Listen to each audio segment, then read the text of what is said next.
back to Off Ball Takes. This is your host, Yarby Laws, and this is my co-host. Christopher Wells. For this episode, we have a special guest, and I'll let him introduce himself today. So go ahead, bro. What's going on, everyone? My name's Genji. I am the special guest, and it's nice to meet y'all. Let's get right into it. Yeah. But before we start, don't forget to like and subscribe. Be sure to follow us on Twitter and Instagram at the OBT Podcast. But for this episode, we mainly have news around the league. A lot's happened since our last recording, but we got to kick it off with the biggest name on here. In the buyout market, it was Westbrook. So he's been bought out and he's officially an LA Clipper, which we all kind of predicted. Not much to say from me. It would just be reiterating and regurgitating my points, but I'm gonna do it anyways. We expressed concern about his fit, in a starting position, but we like him coming off the bench. So I'm not necessarily sure what they're gonna do because we've seen conflicting reports where he's potentially going to be inserted in the starting lineup. So I don't know what you guys think about that, but So I think, last week when we discussed it, pretty much my position was if he's coming off the bench in sort of like a supporting role, as like a six man or whatever, yeah, then I was kind of fine with it. But for me personally, I don't really want to see him as a starter. But, according to reports from The Athletic, it seems like he's going to be a starter. So right, therefore, for me, I don't care for it as much. I think from a Clippers perspective, I feel like it could work better than it did in LA with the Lakers, just because the Clippers, they have better shooters, and just like a better overall system set up in place in terms of better role players and all that other good stuff, especially, right, with Tyronn Lue being a different coach. But at the same time, it also didn't necessarily work in any of the other previous spots. You look at Houston, that was kind of a situation where, you had a team that had a lot of good shooting out there. You had Harden, you had PJ Tucker, Robert Covington, Eric Gordon, but it didn't work there either. When they played against the Lakers in the bubble, again, when he had the ball in his hands, uh, the Lakers just backed off of him and dared him to take outside shots, and right. it just didn't work. So I would have a hard time to believe that this is going to be the situation where it works out, but you never know. I've been wrong before, but I'm Yeah. not particularly super high on this move. I actually felt better about the Clippers before they added him, but again, we'll see how he adjusts to playing there. I'm gonna be probably the most odd person out here. I think I like this. I like Westbrook and the Clippers. I know you mentioned his previous fits with like Houston, even the Wizards. But if you really look at it, Westbrook on the Wizards gave Beal probably his best scoring percentage. On Houston, not help, but not produced either. But when he was on Houston, James Harden won his MVP season.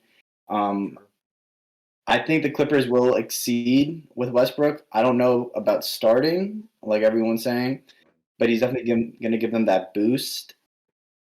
I don't know how they're going to fare once they make it to the playoffs or even moving forward, because like we stated, big moments like the bubble and like playoffs, Westbrook has been very consistent with not the word selling, but he's not been that big of a factor. Yeah, I think that maybe being in the Clipper system, he might develop at this point in his career and his age, he might develop a new mindset, which could probably benefit the Clippers. And let's be honest here.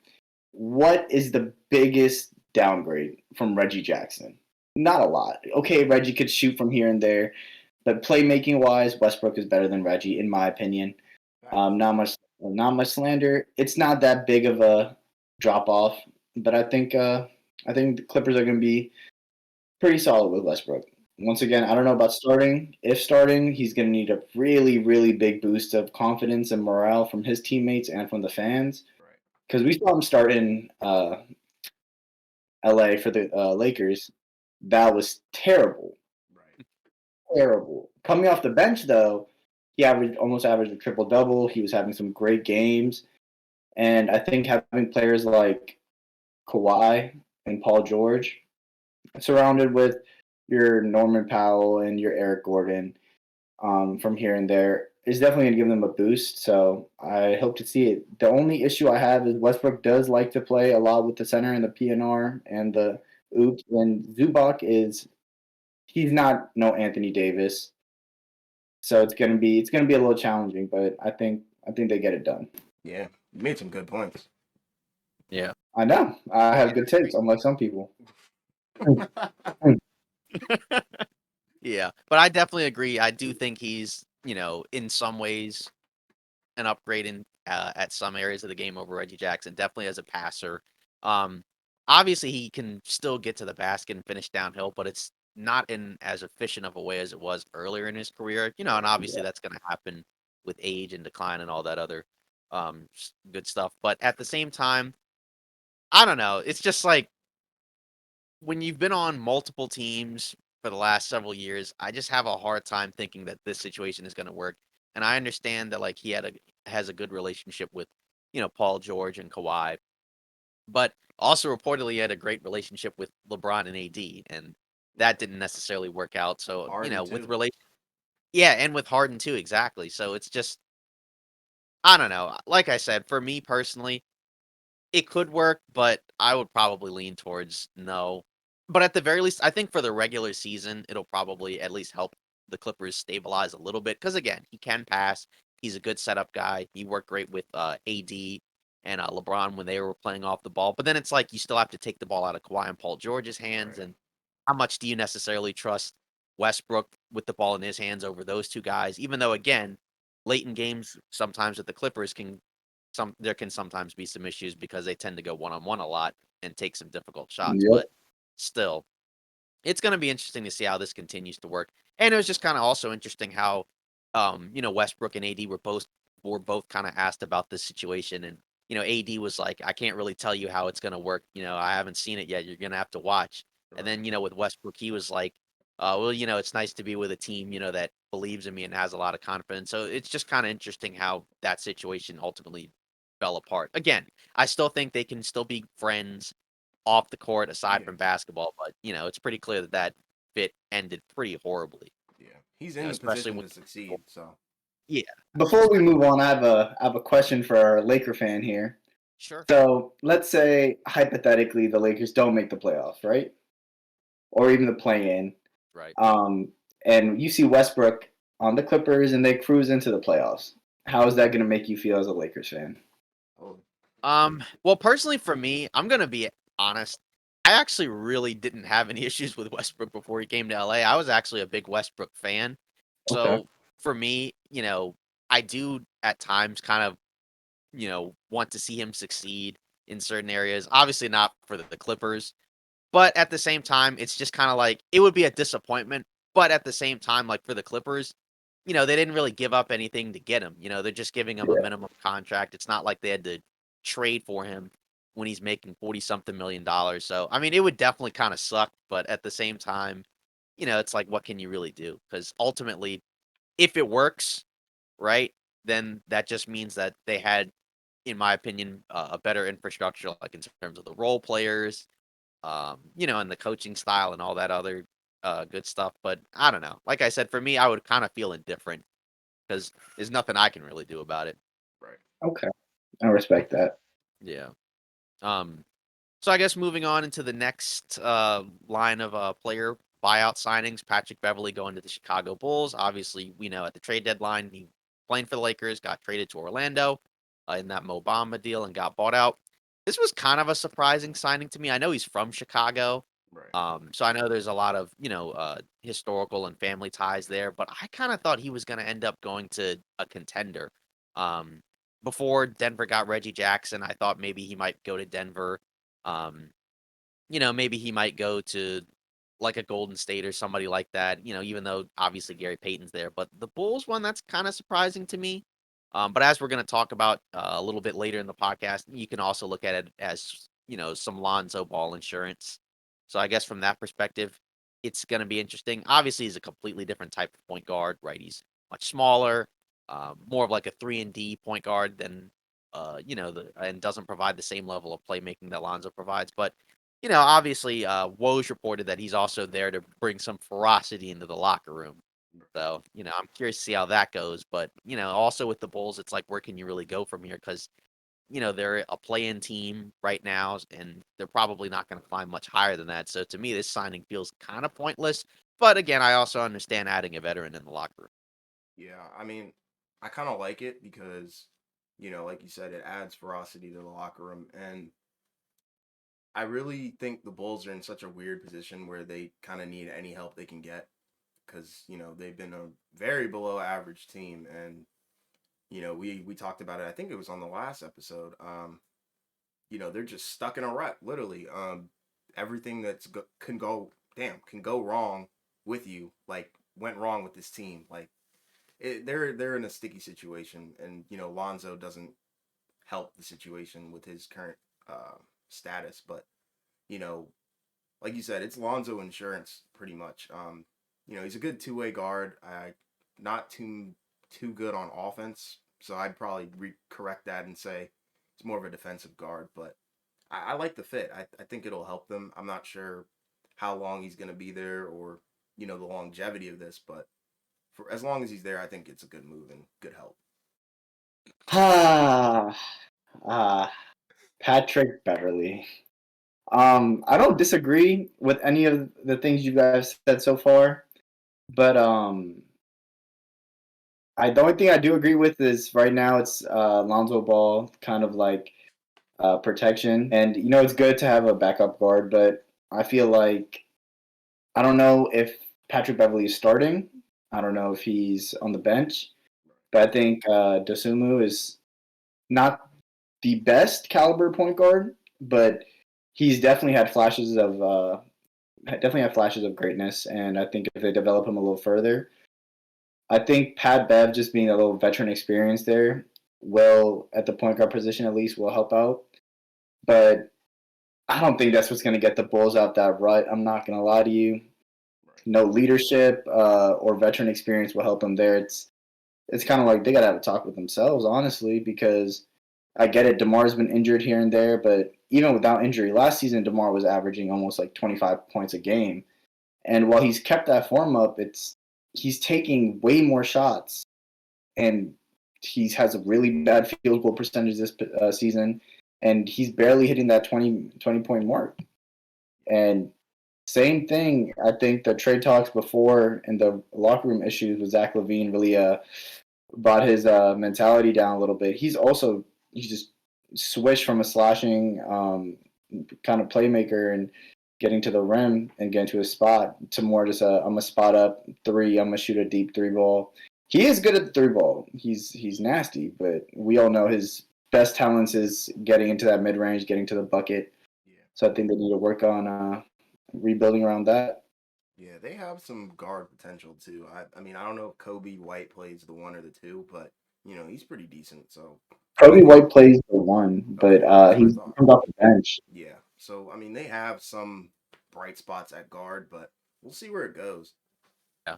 I mean, if anything, he won't have to do quite as much as he was doing in LA. Obviously with the Bulls, they have a little bit more size than that Lakers roster pre-trade had. And then at the same time, obviously DeMar DeRozan and Levine can create, a lot of their own offense, so he Right. doesn't necessarily have to bring up the ball and run the point a whole lot. But again, I mean, he was okay this season for the Lakers, kind of a disappointment, but at the same time, you also still have to look at they were using him a lot as a wing player, and he just when you're only 6 feet tall on a good day, that's kind of hard to ask a guy like that to guard a lot of the top forwards. So hopefully it'll work out with Chicago, but again, I don't think it'll save their season too much. Right. Yeah. So moving on, another signing, R.J. Hampton, going from Orlando, got waived, going to Detroit. Um, I kind of like this move from the sense of obviously Detroit has other guards, right? Jaden Ivey, the rookie, Cade Cunningham, who's hurt, and then Killian Hayes. But at the same time, like it's a young rebuilding team, so I think it makes sense to take a flyer on a young guy. He's only 22, and see what he's got. I mean, he's having a down season, kind of averaging only like 6 points, Right. 1 assist, not really shooting that great from the field. But at the same time, the rotation was getting kind of crowded in Orlando. You had Markel Fultz, who's been playing great. Shout out to him. Yeah. Of course, Cole Anthony, who's been playing. along with all the other players that Orlando has. So, I mean, it made sense that minutes wise, he wasn't going to play a whole lot. But again, like I said, I think for a young guy on a rebuilding team that has a lot of other young players, right, like James Wiseman, who they just traded for, Jaden Ivey, the rookie, Jalen Duren. I like this fit. I'm kind of curious to see where he goes from here. Again, it may not work, but again, it's not going to hurt you because again, it's only a 1 year deal right now, and if it works, you can bring him back, and then he can be, maybe a solid backup point guard for you. If it doesn't work, you just let him go and he goes somewhere else. Yeah, I like RJ a lot. You know, if you don't know, he was early in his career. He was like on the same. People had him going number one, I think, at one point in the draft. So Yeah, I remember. yeah, like he was a really sought after prospect. Especially in high school, I think that's where he got most of his clout from. But when he went overseas, I think it was to Australia or something like that, people kind of realized he had a lot of holes in his game, wasn't as polished as we thought. But I don't know, man. I this could be a situation where we're looking at Detroit potentially moving Killian Hayes, considering that he's been playing fairly well towards the latter end of the season. But in the beginning and I think he's a third-year player, so his other 2 seasons, he was one of the worst players in the league. It was hard to watch. Still is. Yeah, you said he still is. No way. He's not that bad. He's Look, decent. I don't. He's decent. No. He's Let's decent. be for real. I could put RJ Hampton on so many other teams before I even put Killian Hayes there. Killian That's what I'm Hayes is saying. no, but what I'm saying is Killian Hayes is not having a good season though. He had maybe 2-3 games, and that's cool. Every player has 2-3 games. Killian Hayes is averaging just under 10 points a game, Right. just under 6 assists, Right. a little over a steal, but that field goal percentage is still in the 30s, Right. 37% from the field, 31 from three. That's just again, I guess like It's mediocre. kind of like you said, he's playing, I suppose, better, but the shooting still has to get a lot better. Yeah. You can't be a point guard or any player in the league for that matter and shoot below 40%. I mean, Yeah. because again, like if you're shooting below 40%, usually that would be because you're not finishing good around the basket, but you're probably shooting okay from three. But he's still only shooting 30.5% from three. So if he's not shooting good from three and not shooting great around the basket, that's kind of a tough sell. Yeah. I But mean, like, I again, he's think, still young. yeah. And I think my point is basically in the beginning of the season, he looked completely like Right. trash. Like he didn't He's belong in had the league. stretches of better Yeah. play at He's different he's points in the turned it season. around, I think. Okay, I'll give you that. He has turned it around. He's turned it around in the right direction. I'm not saying, he's going to be the next big guy or anything like that. But that's Okay. why I think RJ Hampton is being brought in, is because they're potentially trying to get rid of Killian Hayes because you know, it's boosting his value anyway. So Yeah. if they can potentially trade him, I don't know what his contract looks like, so I don't know if he would leave due to free agency or whatever. But if they decide to trade him, that's a good look for them because his value's going up. So they could potentially get more back from him, but also have a better replacement guard. So we'll see where that goes. But did you have anything else to add to the Killian Hayes slander? It's not as much slander. Okay. You're saying they're trying to build up his value for trade or whatever, but the way I'm looking at it is bringing in RJ is because we all know Cade is coming back, and not this season, but when he does come back, he's starting. Oh yeah. Jaden Ivey starting. Right. Bogdanovich is starting, and Jalen Duren is starting. Well, we'll see. That's I'm up in pretty the sure. air. Yeah, it's up in the air. But that front three, I think Bogdanovich maybe plays the 4 or 3, either or. Great. Those three players are 100% in the lineup. Yeah. I think bringing in RJ is just so they can get ready to not exactly trade, but they might be cutting ties with Killian Hayes sooner than we thought because, like I said, when Cade comes back, RJ might drop to backup, or he might even be the backup for the rest of this season, Right. maybe even going into next if they extend him. But I think Killian Hayes needs to figure out some stuff, bro, because he's about to be out of a team soon. Listen, like when it comes to Killian Hayes, and by no means am I like a Killian Hayes fan. I'm just trying to defend him here because Liar. I still believe in him. I still believe Liar. in him. Okay. Liar. Okay. You can call me a liar, but here's what I'm gonna say. You got to think about the position he was put in. I believe he was drafted before Cade Cunningham. Am I wrong? He was, Yeah. right? So, like, you got to think about it like this. Killian Hayes was drafted before Cade, right? Okay. And he was a sought after prospect from France. He's from overseas. Okay. Okay. He didn't come into the league hot, He came in looking like trash. Like, that's why he gets a lot of hate. It was But trash. yeah, pretty much. But then you got to look at it. His confidence got killed because they drafted Cade Cunningham, then Jaden Ivey, right? Okay. I see what you're saying. So I'm trying to give him the benefit of the doubt because he's in a tough situation, where you get drafted as a lottery pick. You have a lot of pressure on you to be the guy to carry Detroit out of the depths of hell. Well, that's not happening, but Exactly. continue. And then they go and say, well, you didn't have a good first year, so we're going to draft a point guard. Cade comes in. Cade looks amazing. Then they go and draft another point guard because you still didn't do well in your second season. So you get what I'm trying to say here? I'm just trying to cut him some slack because I think Okay, I agree with that. confidence is what killed him, and I think he's gaining that back because Cade Cunningham has been out this season. So he's been getting more PT, more looks, and especially in the later season, it seemed like he's somewhat found a rhythm, not from the three, but especially in the paint, I think he's gotten better. But I believe in him, but I'm not a fan. But you brought up Cade Cunningham. Okay. I do remember that draft class. He went what, 1? Yeah, Cade Cunningham was the number 1 pick. And who was number 2? It was Jalen Green. Right? Now let me ask you something. Do you think Jalen Green will ever be a superstar? Depends on the team around him. It depends I on the think he team. could be a very, very, very good player on a good team. I don't Right. necessarily know if like superstar is the word, but I mean I could see him being like a 1A or like a really good number 2 on a good team. I could see that happen. Because I mean, like we've seen flashes of him play really well as a scorer. And again, Houston's kind of a mess. So sometimes it's kind of hard to see what a guy can do, on a really bad team, Yeah. that doesn't really have a lot of organization. So I could see him being really good. Superstar, I don't know. It's kind of hard to see a guy come out of the gates and say Mhm. he's going to be a superstar unless he's, already coming in as Yeah. like one of the best players in the game. But I think he could still be really good. I'm pretty high on Jalen Green. I think he's been really good. The Houston Rockets, we've all talked about them. I think they have the worst record in the league right now. It's pretty close. If you guys were the manager, coach, GM, whatever, Yeah. and you guys wanted to do a rebuild, which player are you guys going after in the rebuild on that squad right now? So like Which one am I keeping?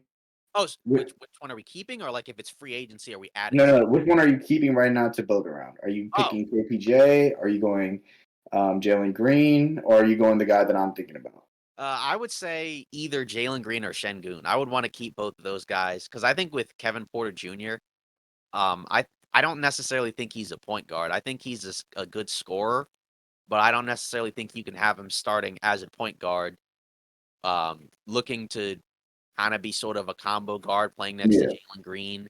And then you have Alperen Şengün, who clearly, when he has the ball in his hands, kind of running some offense through the post. Yeah. He's a really good I would go with Şengün. Yeah, so I think him and Jalen Green, I would prefer to keep over Kevin Porter Jr. Like, if I have an opportunity to move Kevin Porter Jr. and get back, either a better young player or somebody else in that similar vein, I would do that. Yeah, Okay. I think Şengün is the only good thing on that team, bro. They look like they're playing AAU basketball sometimes when he has the ball in his hands. Like, he just does whatever he wants and it doesn't work. So It's more when Jalen Green has the ball, it's a lot of one-on-one ISO ball. Exactly. Same with KPJ, honestly. It's more ISO ball than basketball. It's scary. And again, like some of that isn't all on them because some of that is just how they built the team. Some of that's just the systems that they run. But again, like that's kind of why it's kind of hard to have those type of players all playing together. That's why it would kind of be nice if they were able to add like a couple of veterans who don't necessarily mind not playing a whole lot, but being there and kind of helping to guide them. I don't necessarily think if you're rebuilding, it should be a team where like nobody on the team, has veteran experience. Because I just think I do kind of value, hey, I used to be a guy that was on a good team, that put in the work, and now I can kind of show you guys what to do, as opposed to being just I a like team that. of a bunch of kids. Yeah, and like the funny thing is they got rid of most of their veterans. Yeah, Yeah. Eric Like Gordon. what? They got rid of Eric Gordon. Yep. Then they traded for was it Danny Green? Yeah, and bought him out. Bought out John Yeah, Wall. bought him out. Yeah. So and Wall hasn't moved, so we'll see where that goes. But you know, they got veterans but got rid of them. So I don't know what kind of logic they're on. Like I said, it's like a crappy AAU team that just doesn't know what they're doing. So moving on to some player updates. Kevin Durant, Shams Charania reported when Brian Windhorst kind of hinted at it, but Shams Charania officially reported that Kevin Durant will be back, I believe, Wednesday against the Charlotte Hornets. Yeah. Ooh, that should So be a fun game. obviously, Kevin Durant, the deal for Kevin Durant to Phoenix, that was the highlight, the biggest move of the trade deadline. We've talked about it on this podcast. We think that this is going to help Phoenix a lot, obviously, and make them one of the best teams in the league. It'll be Definitely. interesting to see what his debut looks like. Again, we've talked about it. I think he's one of the easiest superstars to plug and play alongside other guys. So I don't think there has to be a ton of mixing and matching and configurations to figure out. I do at times kind of worry about the depth that they're going to have going into the playoffs, especially on the defensive end. But at the same time, when you look at the floor that they have, it should still be a really good team. I mean, you have Kevin Durant, Devin Booker as your primary scorers, Chris Paul running the show as a floor general, DeAndre Ayton as your big man.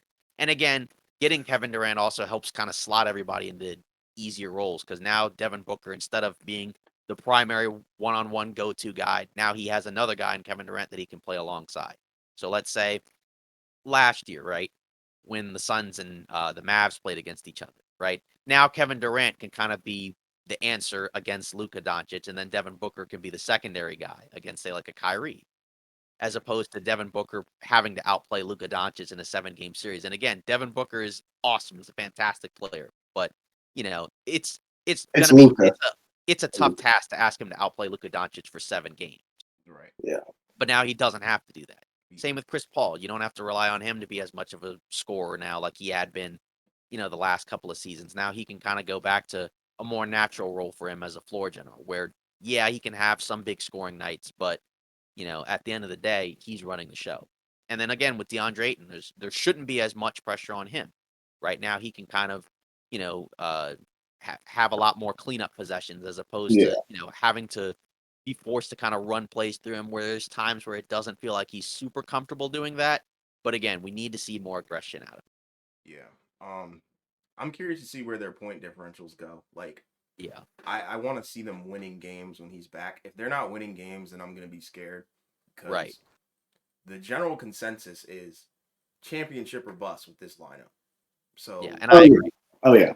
like they've skyrocketed to the favorites. We said it multiple times. Third favorite I think, but Mhm. I don't know. I'm excited Yeah. to see it, but Right. I'm a little worried because we don't necessarily know what the impact is going to be, but we can only base it off of our expectations, and our expectations are high. So, like I I said, still point don't. differentials are going to mean the most to me. So we got Yeah. to revisit that at some point. Yeah. I still don't quite look at it as a Warriors Durant scenario Yeah, just because that Warriors team was elite on both ends of the floor. I don't right. necessarily know if the Suns team is going to be an elite defensive team, but certainly offensively they're going to be, a lot. They're going to be disgusting. Yeah, Yeah. The way I'm looking at Kevin Durant right now on his return, you say he plays Charlotte on Wednesday? Yeah. My personal opinion, I do not think Kevin Durant is going to go off against Charlotte. I think he'll have his smooth 20, but I think it's going to be, he's just going to be in more of a calm, like, oh, you got me the ball. I'm going to score it. I can see Devin Booker going off, though, in that game. And then from there, I feel like once they make it to the playoffs or whatever games, it's going to be pretty interchangeable. Kevin Durant with his smooth 20 points per game minimum. And it's just going to be up, depending on the team. DeAndre Ayton might have a great night. D Book, CP, and I think their other players, Corey Craig. I think that's who's running the lineup with them. yeah, But Phoenix did trade away a lot of pieces, but they still do have a lot. They have Damian Lee, or did they trade him? Yep. yeah. Or They traded him? no, he's on the team. Yeah, Damian Lee's Okay, on they the have team. Damian Lee. Um, TJ they still Warren. got Jack Lock. Whatever. John They have pieces, and there's always players that are going to be in free agency for a little longer that might get snagged up. One thing that we didn't bring up yet, I don't think I haven't even heard anybody really talk about this, but the injury that Katie suffered is kind of in Phoenix's favor because he's missing time, but at the same time he's also cultivating some chemistry with the guys in practice. Yeah. I think spending time with them potentially. They may lose some games obviously without him, but I Mhm. think with the time that he's been sitting out, we're probably going to see a more, like you said, passive guy where he's easing himself back into the lineup. But I think the chemistry is going to be so phenomenal. So I can't wait to see it though. Not necessarily an actual return date, but just an update for Stephen Curry. Apparently, he's back to doing on-court work, and he's going to be reevaluated in a week. This is kind of big for Golden State. Well, not kind of. This is big for Golden State because obviously he's their best player, their superstar. They've had a really rough season, and we're kind of getting into the home stretch as we get closer to the playoffs. Right now, they're the ninth seed, but still only a few games back Right. of, like the 4 or 5 seed. So there's time to kind of bounce back, but they need him back sooner than later because again, it's been kind of a struggle this season. Even with Steph Curry in the lineup, they've basically played about 500 basketball. So I mean, this is good for them though, either anyways, because if he was out for longer or if he was out for the rest of the season, I mean, that would pretty much be it. But hopefully, if he comes back within the next couple of weeks, that'll help him out. Obviously, I believe they play about 4 games in a I think week, so. Yeah. so they're gonna have to play at least 4 more games without him. So we'll see where this goes. But obviously, if you can get him back, you're gonna be in the thick of it. I'm still not out on Golden State yet. I think that there's another level that they can reach, but again, it's gonna be tough because obviously they haven't shown it this season. Yeah. This is do or die for the Warriors at this point. Having Curry back automatically puts you in the conversation for contention. Yeah. But like you said, even with Curry, they've been playing very mediocre. That games on the road record is terrible. They look like a bottom team, and it's kind of sad. But I'm excited to see the return. I'll never root against Golden State, so I think he's gonna come back healthy, rested, especially due to the All Star break too. That will help them get some rhythm, I think. Um, but I'm really looking forward to seeing the other guys step up once Curry's back. I think that's gonna be the message of the locker room. They're gonna try and say, it's not all on one person. We gotta all step up. So I'm curious to see where it goes. I hope they make the playoffs because the playoffs are not fun without Curry, in my opinion.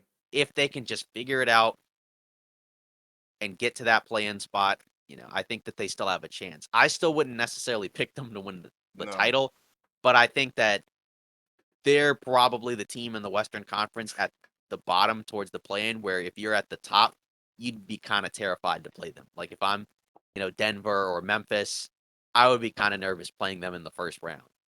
All right, so moving on into some more, unfortunate news. Alonzo Ball out for the rest of the season. This was pretty much expected. It had kind of been discussed as the most likely scenario. This has, been really disappointing.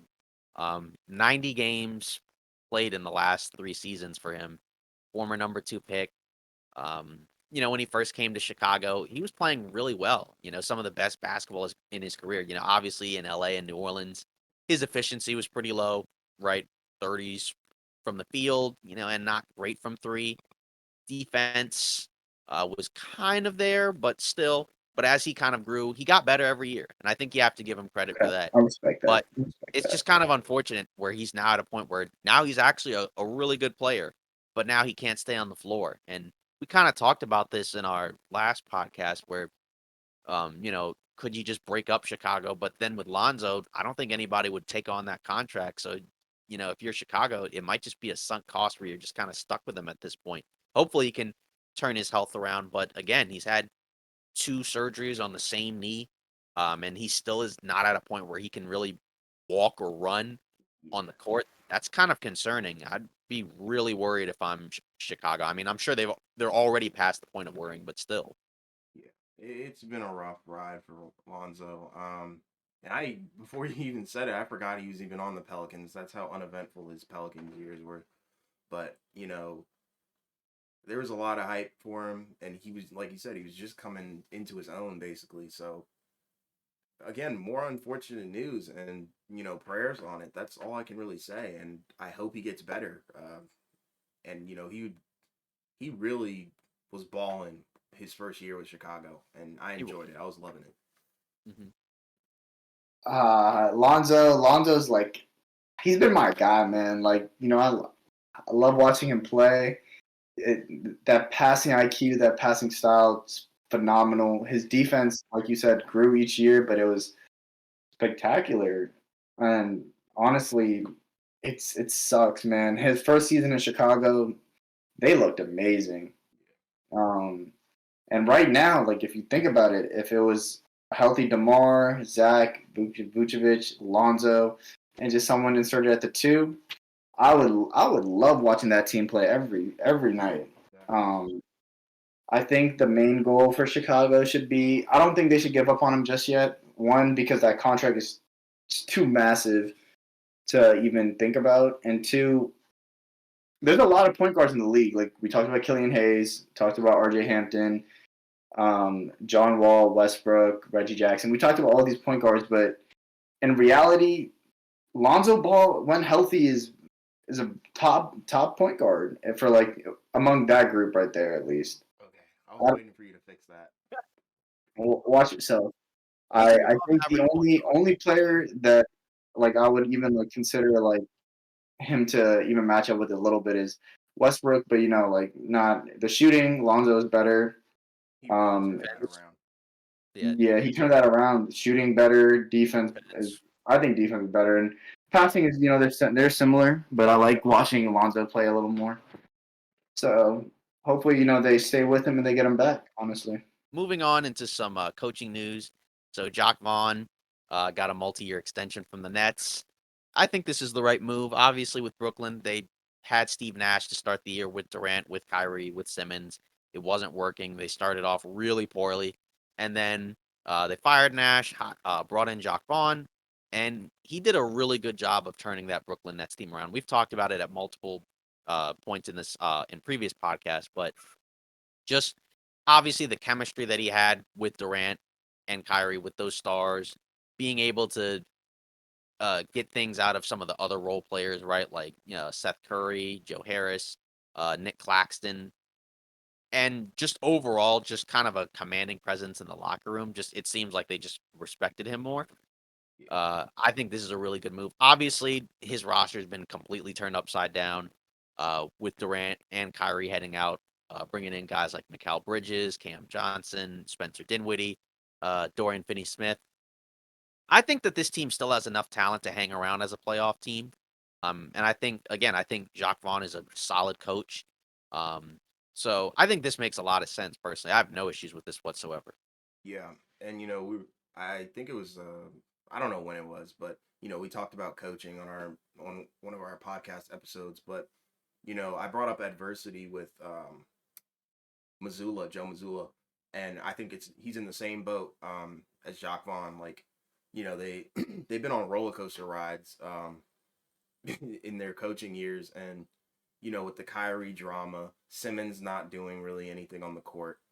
Um, I just have to give him props because he's, faced the adversity head on, and he 100% deserves this extension. So I'm happy for him. The way I look at it is like we said it. Steve Nash started the Nets off. Once again, not the best, kind of horrid, honestly. He came in and it was a very nasty spot at the time. It was Ben Simmons was like not really. He wasn't working as well with the lineup as they thought. There was issues with scoring, but if you look at it, once he came in, Claxton elevated. He was getting the defensively they were there. There was many games where they were down by at least like 20. I know I've watched so many highlights of it, but they were down by like 20, 23 points, and it was that quick offense and defense that got them back in those games, and they ended up winning them actually. Yeah. And it's just that trust he has in his players, and it's that reassurance he'd be giving them. When they played the Raptors, when Kyrie hit that game winner on Van Vliet, I don't know if you guys seen the clips, but I've seen it where it's like they drew it up for KD, Yeah. And Katie was like, "Give it to Kyrie," and he didn't sit there and be like, "No, it has to be Katie." He was like, "If you believe it, I already believe in him, so we're gonna give him the shot." And they gave him the shot, and what do you know? He cooked him and hit that three. Yeah. So I think those kind of coaches are hard to find because if you look at a lot of the NBA coaches, it's not gonna say they're old heads, but they are vets. So they have their own unique style of playing where it's like, give it to the superstar, let him get it done, and we're gonna go from there. Not a lot of coaches are gonna just trust the players. It's like you got to work for it. But he came in at a mid-crisis area and did what he could with what he had. Cam Thomas, look at him, bro. Like, I don't know what his stats have been recently, but he was on a tear at one point, and Recently, he's kind of cooled off. that's what I And thought. yeah, I didn't want to speak, uh, and not know what I'm talking about. But with Cam Thomas, like, You do it all the time. It's gonna okay, be a problem. well, thanks, dude. But with Cam Thomas, I think it's like Jacques Vaughn trusts him so much, and it clearly showed when he was on a tear. Like, he just Mhm. let him have it. A lot of times we'll see role players go for like, around that 40 to 50 area, and then never do it again in their career or something like that. But for Cam Thomas to be on a stretch like that, as he's not anymore, but I think that just shows you he had a lot of trust and belief in his players. yeah. It's unfortunate though what's happened with Ben Simmons, but again, at the same time, there's not a whole lot you can do about it at this point. Just I feel like Jacques Vaughn, I think, has pretty much maximized what he can with this roster. Because Right. again, now that Durant and Kyrie are gone, you're gonna have issues probably late in games, figuring out who to go to in tight spots. But still, as we said before, even after the trade happened, I still think that this Brooklyn team can still make the playoffs. Obviously, you got to take them out of Definitely. the championship contention picture, but still, I think that they're better than you know most of the teams in the Eastern Conference that are below them right now. So Yeah. I'm not gonna lie. I know losing Katie and Kyrie was a big hit, but I know a lot of people haven't been high on Mikal Bridges. I was I don't I've always been somebody who was like, dude, he's a solid player. He'll go in there, he'll get you like 10 to 20 points a game. But at Brooklyn, now he has that chance to, like be that guy. And I know Spencer Dinwiddie's there and, Dinwiddie wants to handle a lot of the ball, but like Mikal Bridges is there. You mentioned Cam Thomas, he's doing great. Yeah. And it's kind of coming to the position where Ben Simmons can find himself in that lineup because it's not like he's playing with a Joel Embiid. He's not playing with Katie or Kyrie. Right. It's kind of like it's not his team to make, but it is his team to fit into because there's no outside pressure of like, oh my God, Katie is gonna yell at me when I mess up. Now it's more like, all right, I'm with a bunch of young players. I was during my time in Philly, everyone was like, "Oh, I might be a future Hall of Famer. I might be this. I might be that." Those narratives have dropped. I think Ben Simmons is. I said this last season too. He kind of picked it up this season, but he's due. He's due to come back. Not peak form, but he is due to pick up his progression a little bit. Old take. yeah. It's not a bold take. Cause think about it, he's on a young team. He's not. He can take those shots now. He can put those shots up even if they don't go in. He can take the shots. I mean, at Bro. this point, it's just difficult because I mean he's coming off the bench, probably playing not much more than like 20 minutes a game, something like that. It's gonna be really hard. And there had been kind of reports and rumors that they might deal him in the offseason. We'll see. I think that's gonna be really difficult because he's got a lot of money left on that contract, and you're not necessarily getting enough value out of him. But again, we'll see because it's just been a weird ride with him. Because It again, has. coming into It the has. league, he looked really good. I mean, I was a big fan of Ben Simmons watching him play in Philly.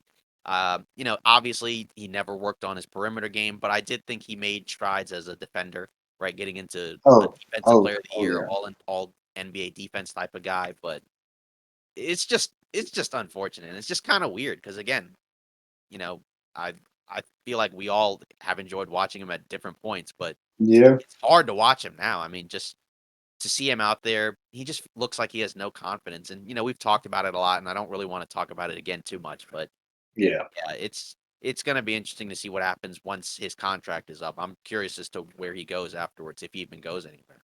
Yeah. Somebody might take a flyer on him, but we'll see. So moving on into I guess the biggest coaching story uh, of this week. Nate McMillan out as the Atlanta Hawks head coach after going 29-30. This was kind of expected. We talked about it in a previous podcast a while back, right? A report from Shams Karani about him not having a great time, potentially thinking about retiring, not getting along with Trey Young. So I feel like this makes a lot of sense. Kind of an interesting journey as the Hawks coach. Lloyd Pierce was the previous coach before that. After he had a disappointing run with them, he gets fired. He didn't get along with Trey Young either.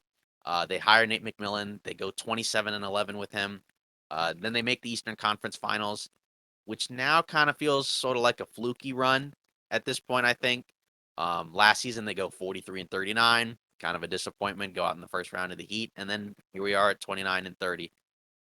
Quinn Snyder looks to be the front runner for the coach position. I do like that hire. I think he did a good job in Utah. Yeah. I understand that Gobert's kind of become a punching bag at this point, but again, I think when you look at the roster they had with the players that they had outside of Mitchell and Gobert, I think he did about as good of a job as you could ask for. Yeah, I agree. Um, but this firing brings up the question: is Trey Young the problem? Yeah, Has he this been is his third babied? coach. Yeah, has he been babied, or is he too spoiled? Entitled, whatever the case may be. Is this Trey Young's problem, or is it the Hawks' problem? You know what I mean? I mean, I would probably lean into it's a little bit of both. I mean, I think with Trey Young, obviously there's some stuff going on there because you kind of have to wonder, hey, this is going to be your third head coach and you're a relatively young player. Right. What's going on here? But then at the same time with the Hawks, I just think the expectations were just too high. Because again, I just think at this point it does feel like that Eastern Conference run was a fluke. I mean, you look at that series against the Sixers. I mean, the Sixers had some big leads against the Hawks, Yeah. where they were up over 20 points in the playoffs and then they blew it. Obviously, that's also kind of the scenario where it seemed like Ben Simmons started to kind of fall apart with that team. But still, at the same time, again, I think you still have to put some blame on the player as well. No, it's hard because I don't know because they brought in DeJounte Murray and everyone thought that like this team is gonna elevate. They didn't really lose that many pieces. Yeah. Clint's still there. John Collins is still there. I just think bringing DeJounte was a great move, but I don't think DeJounte can really be a two. I think he needs. He can score. By no means am I saying he can't score. But like when you go through a development, especially with the Spurs, where he was like that, he was that guy. Yeah. Now you're on a team. I'm not saying Trey can't share the glory, but it's like Trey Young is going out there and he has chemistry with Capella. He had chemistry with John Collins, and of course he has chemistry with Dejounte. But it's like it's not the same. I think the coaching is they keep trying to force Dejounte and Trey to coexist at the same time, where it kind of has to be like, okay, DeJounte, if you get the ball, you got to shoot it. Or Trey, when you get the ball, you have to shoot. You can't just try to make that an extra. You can't try to make another pass because I feel like that's where they really like lose it. They keep trying to pass it, pass it, pass it. They'll find John Collins in the corner. He'll take a shot. He misses. They don't get the rebound, and they're out. Right. And it's Where hard. It's where I hard because you can't do much about it. You need an actual scorer. You need a facilitator, and you need someone to grab them rebounds. And then you need the second, third option. That's how it is. where I do kind of fault Trey Young personally is I do look at it from the perspective of, hey, look at guys like Steph, where he's playing off the ball. So even when he doesn't have the ball in his hands, he's still a threat to score. Obviously, I'm not saying that Trey Young is as good as Steph, but still, um, I think there are things he can do on the court, right? Yeah. Yeah, Playing more definitely. off the ball and trying to figure it out with DeJounte Murray, right? Because DeJounte Murray also needs the ball, so it makes sense. And for somebody like Trey Young, even though he's having a down shooting season, we know that he can shoot. So if you can shoot, you got to play off the ball at times. And then Yep. also obviously the defense, right? We know he's not a great defender. He's statistically one of the worst in basketball. Now, is he ever going to be a great defender? No, right? He's too small. Yeah. He's too slight to be a great defender, but at least try to make some plays, make some more commitments defensively. I think that's where I would fault Trey Young personally. In addition to the attitude, which is clearly there. Yeah. I think it's attitude all the way. Mhm. Yeah. So I guess to wrap it up, we'll go to your guy, Yarbs, Bradley Beal. So he did an interview with Mark Spears, right? Yeah. Why don't you take us through this one? Yeah, so he went on an interview with Mark Spears of Anscape, and I'm just going to read the quote first. So he said, "I'm patient, but there comes a time where you have to be a little selfish and draw a line in the sand. So I have thoughts in my head, but at the same time, I stay in the moment. I stay engaged with what we have and what we do, and don't get caught up in the noise and just go from there. Take it a day at a time, control what I can control." So I don't know about y'all, but that sounds like he's fed up. Yeah. Um, like, he in the off season and in years past, he said he's committed to Washington. He wants to bring a championship here, but he might be hinting at, incompetence in the management, um, even the coaching too, and on camera, he's really good at acting if he hates DC. Like, he looks like he really loves it. Um, and I just think he's the go along, get along kind of guy. Like, he's gonna, kind of just act like he's okay and, put a smile on his face, to keep the team morale up, and say things like, "Oh yeah, I'm not gonna leave," or, "I'm thinking about it, but no, I'm not gonna leave." I don't blame him. We look like shite, man. I mean, I don't know. Like, we're so Um, mediocre, and, you know, we don't run a lot of good lineups. We don't have depth. Our draft pick is looking to be a bust. There's trade rumors with Kuzma. Well, not trade rumors, but the free agency rumor with him potentially leaving. We don't know what we're doing with Porzingis. And we It's don't. hard. What'd you say? It's hard. It's really hard. Yeah, we're in a really weird spot, and it's like we've given Beal everything we can money wise, but Hard. not you know personnel wise, if you know what I'm trying to say. And yeah. he's given us everything.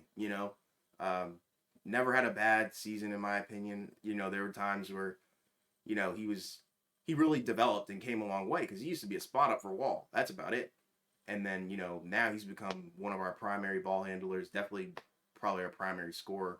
Um, and the injuries haven't helped. His health is it's okay for an NBA player, but it's by no means perfect. He misses some games and some time, which hurts us. But um, yeah, I don't blame him for coming out and saying this because, like he said, there's a line, and they're teetering on losing this guy, and he's a talent, and I just am sad to see it happen. But I don't blame him one bit. I would support if he wants to leave Washington forever.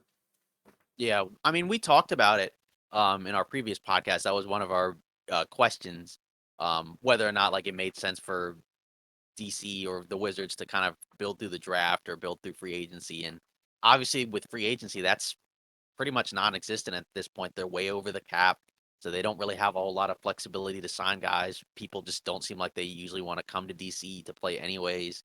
So it kind of feels like they're either going to have to kind of commit with the roster they have and make marginal improvements here and there, maybe, find guys in the draft that they can help develop, or just kind of come to a conclusion with Beal like, hey, do you want out? And if so, we'll trade you. Obviously, we knew he wasn't going anywhere last offseason. We knew he was going to sign the big contract. That's kind of the thing that players do now, which I understand completely, right? Take the money first and then ask out later, right? Because obviously, once you get traded, you lose some of that money.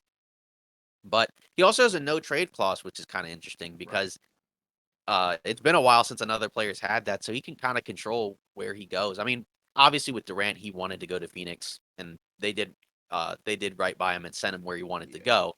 Obviously, that didn't happen with Kyrie, but at the same time, obviously he's done a lot for that team.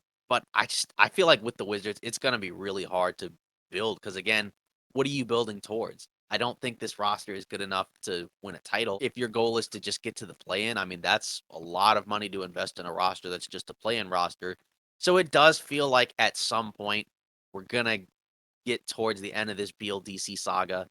But again, we'll see because like you said before, he's remained very loyal to the team. He hasn't really caused any stinks about wanting out of DC. I know there had been times the last couple of years where maybe will he, won't he, and he ended up not doing Right. it. But if there was any time to do it, it would probably be maybe this offseason because again, like he's inching towards being 30.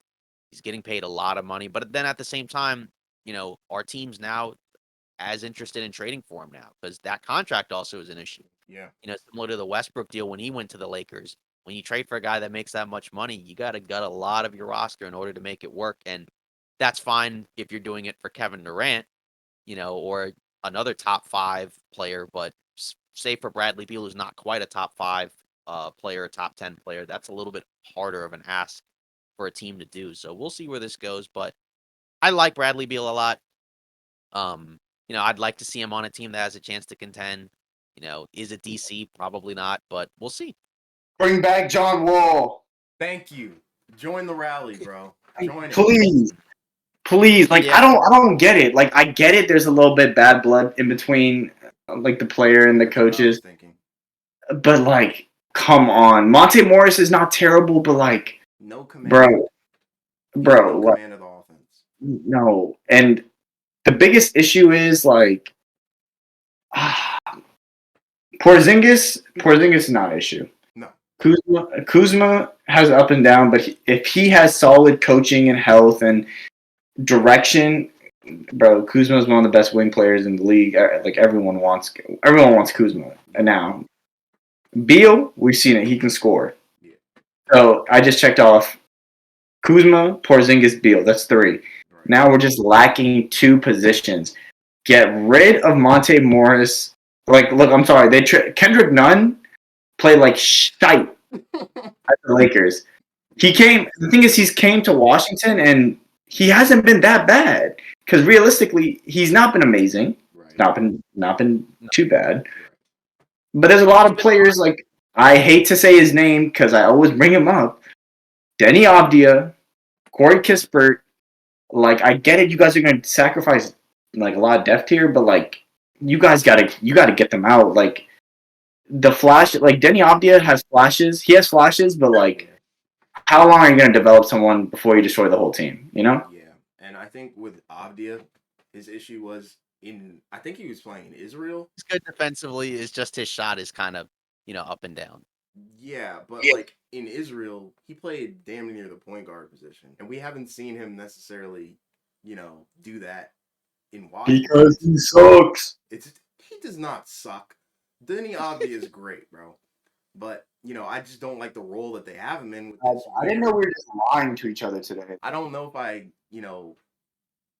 like the position that he's in with the whole, spot up wing and defensive guy. I love the defense, but I hate the spot up. Like, I don't know. That's just not his play style. I don't think he'll ever succeed in that. So if it takes him to go somewhere else to do that, that's great. But that's what I'm talking about with this management and how to use our players. There's no reason for a top lottery pick to be in the G League right now. That's sad to me due to injury. It's due to the lack of development or whatever. I don't know. We don't know what it's due to, but except that it's not for injury. It's so strange. I'm a free agent. They should just sign me at this point. Yeah, like, I mean, a lot of guys are better than Johnny Davis that we could use. Like so me. I don't know. Yeah, the Johnny Davis situation is really strange. I mean, like you said, he was top 10 pick of the draft. He hasn't played at all, basically. I mean, maybe like garbage time, but outside of that, he doesn't really get minutes at all. And again, it's not like this Wizards team is a team that, again, is contending, so they can't necessarily rely on, younger, unproven guys. Like, they should kind of at least experiment giving him some minutes. But at the same time, I mean, in fairness, I haven't watched him a whole lot, so maybe he's just not great. But either way, I thought that pick was kind of weird anyways and strange just because you have Beal as your guard. So it would make more sense if you're planning on moving Beal, and maybe they are. But when he was drafted, I think the ESPN draft kind of labeled him as a point guard, but he doesn't seem like a point guard. Maybe more so of a combo guard, but definitely not a point guard where you play him alongside Bradley Beal. Yeah, he's a 2 guard. Yeah, and he's really known more for his scrappiness, and that's not something we need. Right. We needed a playmaker, shooter. Like I don't like the scrappiness guard fit, and we have a guard core that's so all over the place. Mid. Like mid. It's mid. Mid is the perfect word. On right, you got Monte Morris, Kendrick Nunn. So it's like they all do different things pretty well, but outside of the things that they do well, there's nothing Oh, else there. So there's no command Yeah, of the floor. It's really bad. yeah, right. yeah, they probably need to consolidate some of their guys. Yeah. So I guess kind of to wrap it up, I guess with this Beal situation, do we all think he's probably going somewhere else within like the next season or so, or do we think he probably sticks it out in DC? I It's give him. hard because he's labeled like he's branded himself as like I'm not going anywhere. Like I want to bring a championship, and I get that. And honestly, I don't think he believes it because bringing a championship to Washington with that rotation and that core right now is very difficult. But at the same time, I don't think he's opting out. He's almost what 30. Yeah. Yeah, so Like I hate to bring a different sport into this, but listen. There's a lot of players in soccer who've gone to bigger clubs. They still won the trophies. Right. They've got the medals, Right. but they were like superstars on their team. They come here and they're busts. Same thing. I think Bradley Beal is content with the money he's getting. Okay. I think he's content with where he is. He wants more, but I think he realizes that going somewhere else is going to take a pay cut. And on top of it, there's no guarantee that they're either going to get to the playoffs, make the playoffs, win the playoffs, or even get a chip. Right. So I think he's like, I'm 30. I don't know how much longer I'm going to be at this. I might as well ride out the money. I might as well just have fun with it because, like, let's be for real. Name one place he would go. Hypothetically, just throw a hypothetical out there. I mean, Anything. the issue is, Anything. I Just mean, throw anything. the issue is that at this point he's going to be making Too like much. 50 million a year. Realistically, among us, we know there's only like a handful of teams that we know every single year is going to get into the playoffs or be a contender. There's teams that have the potential, but they're not guaranteed. There's the Bucks, now the Celtics, to be in the playoffs. But like you have to look at it like if he goes anywhere else, it's always that 50. At the end of the day, it's basketball. No matter how good you are as a player, it's a team sport and it's basketball. We've seen the Orlando Magic pummel the 76ers. We've seen the Pistons pummel other teams. And while it is regular season or what garbage time, whatever, it's at the end of the day, it's basketball. You just go in with your best five and you just play the best basketball you can play. And sometimes, no matter what team you're on, you're not going to make it there. So I think Beal's just content with that money, just staying there and ride it out until his contract's over and then retire. I think that's me though. I think what he's gonna do is, I give him this off season and the next season, and then he's probably out of there because we ain't winning. I We ain't agree. winning this season, and we ain't winning next season. So Yeah. and like he prides himself on being, a loyalty guy, kind of like Dame. It's so Oh, eerie. baby. It's eerie how similar Portland and Washington situations are. Playoffs, I'm pretty sure together at the same time, multiple years in a row, and Right. both of us fell short. But I think with Washington and Beal specifically, he might be holding on to that playoff run that we had back in 16. 17. 2017. Okay, yeah. So I think he Are you might. talking about when they lost to Braun on that buzzer beater? Why did you bring that up? Isn't that when the run ended? Isn't that the 2017 run you're talking about? I think They had like that was- 16, 17 games, one at home. Regular Yeah. season. Yeah, that was the regular season though. Yeah, and then they got buzzer beatered. Okay, well you didn't have to bring that up. The loss. Yeah. But I guess for me, I would probably kind of lean into kind of what you said where maybe give him another season or so. I just think with that contract it's going to be really difficult. When he was making around 30 million a year, I think a lot of teams could probably convince themselves, "Hey, let's trade for him, and bring him in." Yeah, exactly. LA. But now that yeah, exactly. LA, baby. But now that he's going to be making almost 50 million a year, now you kind of have to be in a position where again, you're going to have to sacrifice a lot. And I think if I'm another team, I would prefer to kind of bring him into something that's already built versus taking something apart and then having him be the new guy. If you get what I'm saying. I just think it's going to be a lot harder to build a contender trading for him. And again, he just signed his new contract, so he's not going to be a free agent anytime soon. That contract is only going to get bigger and bigger. So I feel like if it doesn't happen within the next season, then it may just not happen. Because, like I said, I think give him another season or two. We'll see what he does. But it's still a mutual situation, right? It takes two to tango. Yep. You still need another team to take him on. And, again, what about when he reaches 31, 32, right? And he's, having more injury problems. Maybe he's not quite as good as he once was. So it could get to that point as well. Hey, Ken. So it's kind of 50-50 for me, I guess, where, like you said, we'll see what happens after this offseason, but at the same time, I'm still monitoring what teams think of that contract. Yeah, and like with Beal, he's even having a down season this year, in my opinion, compared to, that 30-point season that he had. I don't Who's know. that with? Who's that with, by the way? Oh, it was with Westbrook. Yeah, Yep. I give Yep. Westbrook his credit when it comes to playmaking, but I'm not a Oh. fan, bro. I like I said, I hated his time here in Washington because of what we gave up. I didn't want to see John Wall leave. That's what it comes down to. I'm gonna be 100% honest with you. All right, okay, I respect that. I respect it. I didn't want to see Wall leave, and I'd love to see him come back because I'm sure it would help.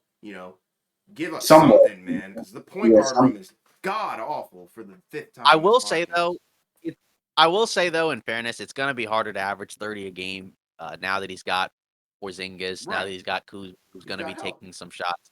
So I think, yeah, exactly. Because there's been games also where he hasn't played and they've still been able to win, which wasn't necessarily the case. Right. Just gonna be hard because again, you have a lot of good teams in the East, and still, I would still say, like in general, we just don't see guys go to DC to play, similar to We Portland. got Baltimore. So I don't know. Like I said, it's just a weird situation with Beal, and it feels like this is like the third year in a row where we've heard him say like, "Oh, I might ask out," and then he ends up not going anywhere. So Right. I don't know. I feel like I don't. I feel like I'm not gonna get tricked again. We'll see. Yeah. Yeah. Well, we're probably Mhm. about to wrap up here, but Jen, Yeah. we want to thank you for hopping on the podcast, man. It's been a pleasure having you. I appreciate it. I love giving my Bro. take. Some people's takes these days are so bad, and Exactly. I just like the guy in the bottom. Like them takes are. Yeah. I'm kidding, though. I'm kidding, though. I'm kidding. I really appreciate y'all for letting me on the pod, though. Yeah, It's been a great. I didn't even realize it's almost been almost like an hour. Yeah, no, it was great. I love chopping it up. man. It was great. I can't wait to be back. But these were some great talks. Next time I come back, hopefully we're closer into the playoffs or in the playoffs. Yeah. But definitely, I look forward to talking to everyone again. This was great. Yeah, man. It's all Yeah. love. You're welcome back anytime. So. Yeah, Well, maybe I'll bring a guest with me so we can have a nice little chop. Maybe someone with some more delusional takes. Oh, that would be nice. Just roast him. Yeah, we can. He'll go through the motions. Okay. Sounds good, though. Really appreciate everyone here. Yeah, well, that's it for today's episode of Off Ball Takes. Again, we appreciate everybody for supporting us. Don't forget to like, comment, and subscribe. We got a lot of big plans coming up over the next several weeks and months. Thanks for listening. Have a good rest of your weekend, and we'll see you on Monday.